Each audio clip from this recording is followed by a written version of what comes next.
नमस्कार दोस्तों, online learning steno channel में आप सभी का स्वागत है। 90 शब्द प्रति मिनट की गति से संपादकीय डिक्टेशन शुरू होगी 3 सेकंड बाद। स्टार्ट। विकास की बेलगाम दौड़ नाजुक हिमालयी पारिस्थितिकी तंत्र पर भारी पड़ने लगी है। हिमाचल प्रदेश और जम्मू कश्मीर से लेकर उत्तराखंड तक बाढ़, भूस्खलन और ज़मीन धंसने की लगातार घटनाएं किसी बड़े खतरे की ओर इशारा कर रही है और इंसानी गतिविधियों पर अंकुश लगाने की चेतावनी दे रही है। लेकिन अदम्य लालच में प्रकृति की पुकार को अनसुना किया जाता रहा है। नतीजतन पहाड़ खोखले हो गए हैं, शहर धंस रहे हैं। ताज़ा मामला हिमाचल प्रदेश के लाहौल स्पीति का है, जहां के एक गांव में जमीन धंसने के कारण 16 में से 9 घरों में दरारें आ गई हैं। ये दरारें ऐसी हैं कि कई घर रहने लायक नहीं रह गए हैं। लोगों में दहशत है और उनका डर वाजिब है। इसी साल बरसात के मौसम में बारिश, बाढ़ और भू धंसाव के कारण पूरे हिमाचल प्रदेश में बहुत सारे घर तबाह हो गए, सड़कें और पुल बह गए। इन घटनाओं में काफ़ी लोगों की जान भी चली गई।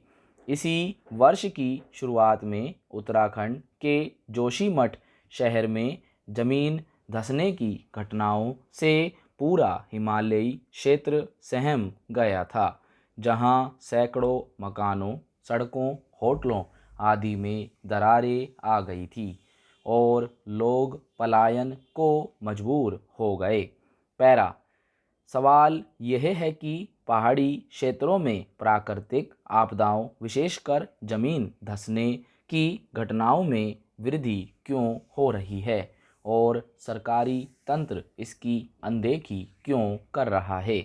हिमाचल प्रदेश और उत्तराखंड में बढ़ती आबादी के साथ सरकारी मशीनरी अति सक्रियता से काम कर रही है।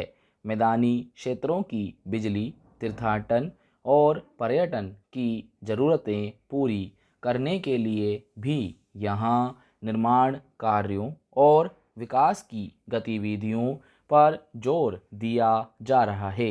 उद्योगों के अनुरूप नीतियाँ लाई जा रही हैं, जिससे औद्योगिक गतिविधियाँ तेज़ी से बढ़ी है। पहाड़ों को काट छील कर सड़कें और सुरंगें बनाई जा रही है। उच्च मार्ग और पुल बनाए जा रहे हैं। दर्जनों बिजली परियोजनाएं चल रही हैं।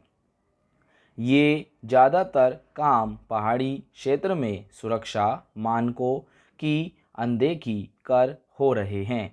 बेतहाशा खुदाई, भूजल निकासी और उत्खनन के कारण पहाड़ों की जड़ें खोखली हो गई हैं। नदी, नाले, गोद, मिट्टी और मलबे से अवरुद्ध हो गए हैं। इससे जल जमाव और रिसाव से जमीन दलदली हो गई हैं। एक रपट के अनुसार जमीन से अत्यधिक मात्रा में पानी निकालने की वजह से कुछ भूजल स्रोत में मिट्टी का भराव हो जाता है और भू धंसाव की यह सबसे आम वजह बनती है। विशेषज्ञों ने भी जोशीमठ में जमीन धंसने का बड़ा कारण यही बताया है। पैरा दरअसल अनियोजित विकास और सरकारों की अदूरदर्शी नीतियां पूरे पारिस्थितिकी तंत्र को नुकसान पहुंचा रही हैं।